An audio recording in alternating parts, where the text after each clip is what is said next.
అందరికీ నమస్కారం. పెద్దలు మాట్లాడాల్సిన అవసరం ఉంది. నేను క్లుప్తంగానే మాట్లాడాల్సిన సందర్భం. ఆనాటి సజీవ చరిత్రకి నేను కూడా ఒక సాక్షిని. ఇక్కడ మా ఇంద్రారెడ్డి గారు కూడా ఉన్నారు.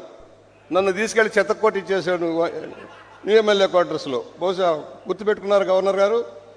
మా బీజేపీ బలంగా ఉంది, రా వెళ్దాం రమ్మన్నారు. భాస్కర్రావు గారు గుంపు అంతా వచ్చి చెత్త కొట్టేశారు నన్ను. ఆయన బాగానే ఉన్నాడు. దేశ రాజకీయాలనే మలుపు తిప్పిన మహా వ్యక్తి నందమూరి తారక రామారావు. ఒక ప్రాంతీయ పార్టీని అధినేతగా దేశ రాజకీయాల్ని ఒక నియంత్రణ ఎదుర్కొని దేశ రాజకీయాల్ని మలుపు తిప్పిన వ్యక్తి రామారావు గారు. ఈ రోజున మనందరం కూడా చర్చించుకుంటున్నాం. ఒక నటుడిగా కొత్త తరానికి తెలియకపోవచ్చు. అనేక పాత్రల ద్వారా ప్రపంచవ్యాప్తంగా ఏ నాయకుడు లేనని చేయలేనని పాత్రలు ఆయన చేశారు. సాంఘికంగా, జానపదంగా కానీ, పౌరాణికంగా కానీ తెలుగువారి గుండెల్లో శాశ్వతంగా నిలిచిపోయారు. అలాంటి వ్యక్తి పార్టీని ప్రారంభించిన 8 నెలల్లోనే అధికారంలోకి వచ్చి ఏ విధంగా పరిపాలన చేశారో మనం చూసాం. పెద్దలు చెప్తారు, అనేక సంస్కరణలు ఆయన తీసుకొచ్చారు. కొత్త తరానికి తెలియదు ఏమి జరుగుతుంది, ఏం జరిగింది, ఆయన నిజమేమిటి, ఏ విధానంలో వెళ్ళారు, నీతివంతమైన పరిపాలన ఎలా ఇచ్చారని మనం చర్చించుకోవాల్సిన సమయం అవసరమవుతుంది. ఆ రోజున జరిగిన సంఘటనలు ఏమిటి?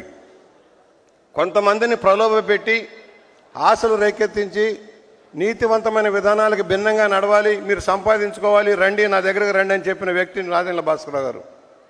మొదటి రోజు నేను ఇంకా బాబు గారికి కూడా గుర్తు చేస్తా ఉన్నా. ఒక దళిత ఎమ్మెల్యే ఉండ్రు కృష్ణారావు, ఇప్పుడు మన మధ్య లేరు, చనిపోయారు. ఉండ్రు కృష్ణారావు దళిత ఎమ్మెల్యే నా దగ్గరకు వచ్చి మా జిల్లాయే అన్నగారిని దింపడం కోసం ప్రయత్నం చేస్తున్నారని చెప్పారు. ఫస్ట్ మ్యాన్ ఆయన వచ్చి చెప్పినప్పుడు, ఎందుకు అంటే నా దగ్గరకు వచ్చారు, 10 లక్షలు ఇస్తారు, మీకు కార్పొరేషన్ చైర్మన్ ఇస్తానన్నారు, నన్ను రమ్మంటున్నారు అన్నారు. ఎవరెవరంటే చెప్పారు. మా జిల్లాకు చెందిన ఒక గిరిజాల వెంకటస్వామి నాయుడు గారు, అదేవిధంగా రామచంద్రరాజు గారు, వాళ్ళిద్దరూ కూడా వెళ్తానన్నారంటే వాళ్ళ దగ్గరికి వెళ్ళి మాట్లాడా. మేము వెళ్ళిపోతున్నాం అని చెప్పారు. అప్పుడు అన్నగారు ఇంకా రాలే. అప్పుడు బాబు గారు ఉన్నారు. ముఖ్యంగా లీడ్ చేస్తున్న, ఇన్ఛార్జిగా లీడ్ చేస్తున్న వ్యక్తి హరిరామ జోగయ్య గారు. హరిరామ జోగయ్య గారి దృష్టికి తీసుకెళ్ళాను. ఇలా ఉంది అని చెప్పి పిలిచాను. నేను మాట్లాడా. వెంకటస్వామి నాయుడు గారిని పిలిచి, వెంకటస్వామి నాయుడు కరెక్ట్ కాదయా, రాబోయే మంత్రి అవుతాం, ఎందుకు వెళ్తున్నామంటే మేము వెళ్ళిపోతున్నాం అన్నారు. రామచంద్రరాజు గారికి వెళ్తే వెళ్ళిపోతున్నాం, రేపు పొద్దున్నే బ్రేక్ఫాస్ట్ ఉంది, బ్రేక్ఫాస్ట్ ద్వారా నిర్ణయం తీసుకోబోతున్నారు, వెళ్తున్నారని చెప్పినప్పుడు హరిరామ జోగయ్య గారికి చెప్పాను. నమ్మలే ఆయన. ఇందాక మా తమ్ముడు చెప్తే ఉపేంద్ర గారు నమ్మనట్టే ఆయన నమ్మలే. అప్పారావు గారికి ఫోన్ చేశా. అప్పారావు గారు బాంబేలో ఉన్నారు. ఆయన పట్టుకోవడం కష్టమైంది, ల్యాండ్ లైన్లే కదా అప్పుడు. పట్టుకొని చెబితే అదేం లేదన్నాడు ఆయన కూడా. ఎయిర్పోర్ట్కి వెళ్ళాం. ఎయిర్పోర్ట్కి వెళ్ళినప్పుడు చెప్పాం, అన్నగారు చెవులో వేసాం, పక్క నుండి చెప్పాం, అన్నగారు ప్రమాదం ముంచుకొస్తుంది, ఇక్కడి నుంచి అందరినీ ఇంటికి రమ్మందామని చెప్పాను నేను. ఇంటికి రమ్మంటే బెటర్ అని చెప్పాం. ఇంటికి పిలిచారు, బాబు గారే పిలిచారు అందరిని ఎమ్మెల్యేలు. అక్కడే మొదలైంది. జీవన్ రెడ్డి, రామ్మోహన్ రెడ్డి లాంటి వాళ్ళు తిరుగుబాటు బావటం ఎగరేసి మీరు నాదెండ్ల భాస్కర్రావు గారికి ఇన్ఛార్జిగా ఇవ్వకుండా వెళ్ళారని మొదలుపెట్టారు. ఆ రోజున రాత్రి క్యాంప్ మొదలయ్యేది. బాబు గారు జోక్యం చేసుకొని ముషీరాబాద్ స్టూడియో తలుపులు తెరిపించి క్యాంపు స్టార్ట్ చేసి ఆ రోజున తీసుకున్న నిర్ణయం వల్ల మళ్ళీ ప్రజాస్వామ్య ఉద్యమానికి ఊపి తాగలిగారు. ఆ రోజు రాత్రి కనుక క్యాంప్ పెట్టకపోతే చాలామందిని ప్రలోభపెట్టి లాగేవాళ్ళు. భయానక వాతావరణం. ఆ రోజున ఢిల్లీ వెళ్ళడానికి ప్రయత్నం జరుగుతుంది. ఇందాక మా ఇంద్రారెడ్డి గారు చెప్పినప్పుడు కొంతమంది ఎమ్మెల్యే క్వార్టర్స్లో ఉన్నారు. సోమసుందర్ రెడ్డి అని మా జిల్లాకు సంబంధించిన ఎమ్మెల్యే గంటల సుమన వాళ్ళందరం తీసుకెళ్ళడానికి వెళ్తే ఉపేంద్ర గారి కారులో వెళ్ళాం. మా ఇంద్రారెడ్డి గారు ఏం చెప్పారంటే, ఇంద్రసేనారెడ్డి గారు మేమున్నాం రానని తీసుకెళ్లారు. మొత్తం దాడి చేశారు మా మీద. ఎమ్మెల్యేలు రాకుండా చేశారు, ఎన్నో ఇబ్బందులు పెట్టారు. ఢిల్లీ వెళ్ళేటప్పుడు విమానాలను అడ్డుకున్నారు, రైళ్లను అడ్డుకున్నారు. ఆఖరికి మైసూరు దశపల్లా హోటల్కి వెళ్తే అక్కడ మమ్మల్ని దాడి చేయడానికి ప్రయత్నం చేశారు. నంది హిల్స్లో దాడి చేశారు. ఇవాళ ఎంతోమంది ప్రజా ఉద్యమం, ప్రజలు ఒక్కసారిగా బయటికి వెల్లువెత్తి వచ్చారు. ఆ ప్రజాస్వామ్య ఉద్యమం ద్వారా మళ్ళీ రామారావు గారు వచ్చి ఒక నియంతకి మొదటిసారిగా ఇందిరాగాంధీని ఎదిరించిన మొదటి వ్యక్తి రామారావు గారు. అలాంటి వ్యక్తి ఎన్నో సంస్కరణలు చేసి మాలాంటి వాళ్ళకి ఒక బాసటగా నిలిచారు. తమ్ముడు అని పిలిస్తే చాలా ఆత్మీయత. ఎవరు కులాలు లేవు, మతాలు లేవు, అందరినీ తమ్ముడు గౌరవంగా మాట్లాడే వ్యక్తి రామారావు గారు. ఆ రోజున ఆ ఉద్యమంలో వెంకయ్య నాయుడు గారు, జైపాల్ రెడ్డి గారు, అన్ని పార్టీలు, కుడి ఎడమ పార్టీలు అందరినీ ఒక తాటి మీద తెచ్చిన ఏకైక వ్యక్తి రామారావు గారు. అలాంటి వ్యక్తి ప్రజాస్వామ్యబద్ధంగా ఎన్నికై పరిపాలన చేసిన వ్యక్తి. ఆయన లేని లోటు ఎంత అయినా ఉంది మనకి. అలా మహానుభావుని గుర్తుంచుకుంటూ నాబోటి వాళ్ళు ఈ రోజున 80వ సంవత్సరంలో కూడా ఉత్సాహంగా పనిచేస్తున్నామంటే రామారావు గారి స్ఫూర్తిని సవినీయంగా మనం చేస్తున్నాం.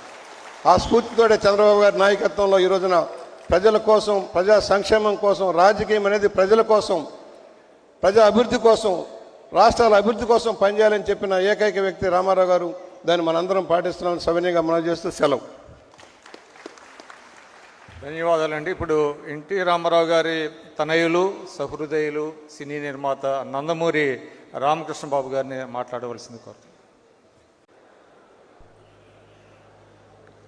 అందరికీ నమస్కారం. పెద్దలు మాట్లాడాల్సిన అవసరం ఉంది. నేను క్లుప్తంగానే మాట్లాడాల్సిన సందర్భం.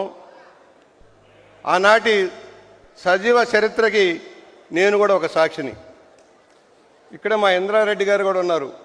నన్ను తీసుకెళ్లి చెత్తకోటి ఇచ్చేసాడు న్యూ ఎమ్మెల్యే క్వార్టర్స్లో. బహుశా గుర్తుపెట్టుకున్నారు గవర్నర్ గారు. మా బీజేపీ బలంగా ఉంది, రా వెళ్దాం రమ్మన్నారు. భాస్కర్రావు గారు గుంపు అంతా వచ్చి చెత్తకొట్టేశారు నన్ను. ఆయన బాగానే ఉన్నాడు. దేశ రాజకీయాలనే మలుపు తిప్పిన మహా వ్యక్తి నందమూరి తారక రామారావు. ఒక ప్రాంతీయ పార్టీని అధినేతగా దేశ రాజకీయాల్ని, ఒక నియంత్రణ ఎదుర్కొని దేశ రాజకీయాలను మలుపు తిప్పిన వ్యక్తి రామారావు గారు. ఈ రోజున మనందరం కూడా చర్చించుకుంటున్నాం. ఒక నటుడిగా కొత్త తరానికి తెలియకపోవచ్చు.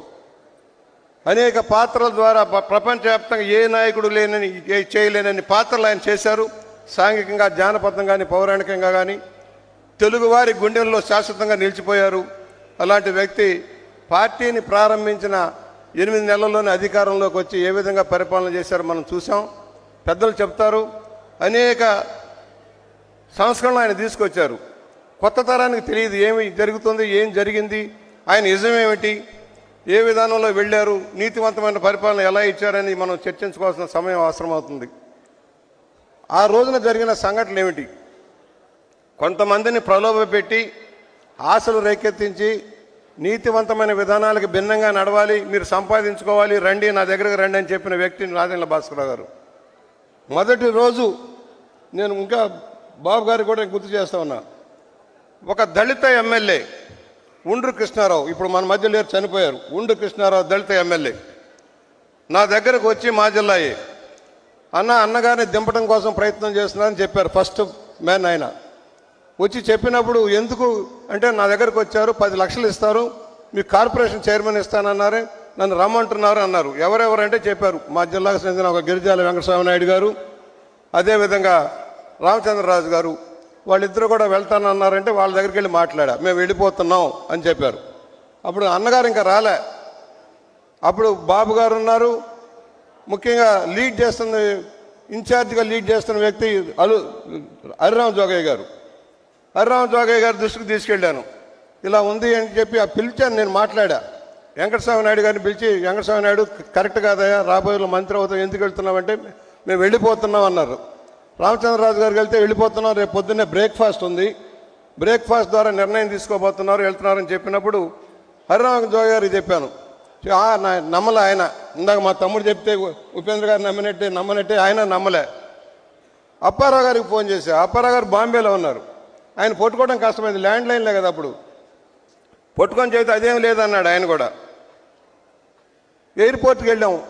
ఎయిర్పోర్ట్కి వెళ్ళినప్పుడు చెప్పాం, అన్నగారు చెవులో వేసాం, పక్క నుండి చెప్పాం, అన్నగారు ప్రమాదం ముంచుకొస్తుంది, ఇక్కడి నుంచి అందరినీ ఇంటికి రమ్మందామని చెప్పాను నేను. ఇంటికి రమ్మంటే బెటర్ అని చెప్పాం. ఇంటికి పిలిచారు, బాబు గారే పిలిచారు అందరిని, ఎమ్మెల్యేలు. అక్కడే మొదలైంది. జీవన్ రెడ్డి, రామ్మోహన్ రెడ్డి లాంటి వాళ్ళు తిరుగుబాటు బావటం ఎగరేసి మీరు నాదెండ్ల భాస్కర్ గారికి ఇన్ఛార్జిగా ఇవ్వకుండా వెళ్ళారని మొదలుపెట్టారు. ఆ రోజున రాత్రి క్యాంప్ మొదలయ్యేది. బాబు గారు జోక్యం చేసుకొని ముషీరాబాద్ స్టూడియో తలుపులు తెరిపించి క్యాంపు స్టార్ట్ చేసి ఆ రోజున తీసుకున్న నిర్ణయం వల్ల మళ్ళా ప్రజాస్వామ్య ఉద్యమానికి ఊపితేగలిగారు. ఆ రోజు రాత్రి కనుక క్యాంప్ పెట్టకపోతే చాలామందిని ప్రలోభపెట్టి లాగేవాళ్ళు. భయానక వాతావరణం. ఆ రోజున ఢిల్లీ వెళ్ళడానికి ప్రయత్నం జరుగుతుంది. ఇందాక మా ఇంద్రారెడ్డి గారు చెప్పినప్పుడు కొంతమంది ఎమ్మెల్యేలు ఎమ్మెల్యే క్వార్టర్స్లో ఉన్నారు. సోమసుందర్ రెడ్డి అని మా జిల్లాకు సంబంధించిన ఎమ్మెల్యే గంటల సుమన వాళ్ళందరం తీసుకెళ్ళడానికి వెళ్తే ఉపేంద్ర గారి కారులో వెళ్ళాం.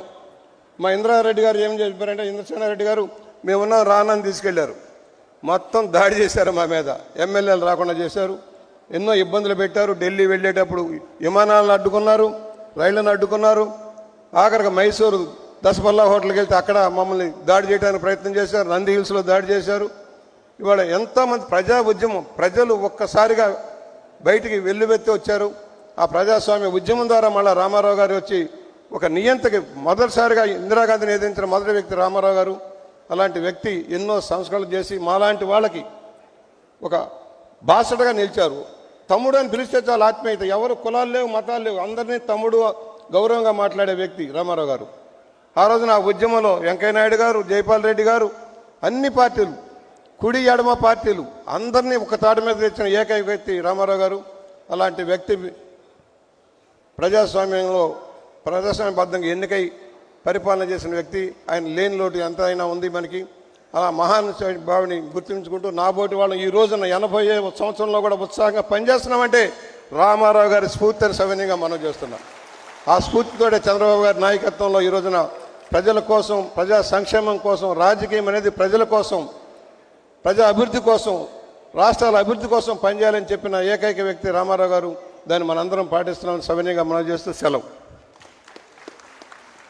ధన్యవాదాలండి. ఇప్పుడు ఎన్టీ రామారావు గారి తనయులు, సహృదయులు, సినీ నిర్మాత నందమూరి రామకృష్ణ బాబు గారిని మాట్లాడవలసింది కోరు.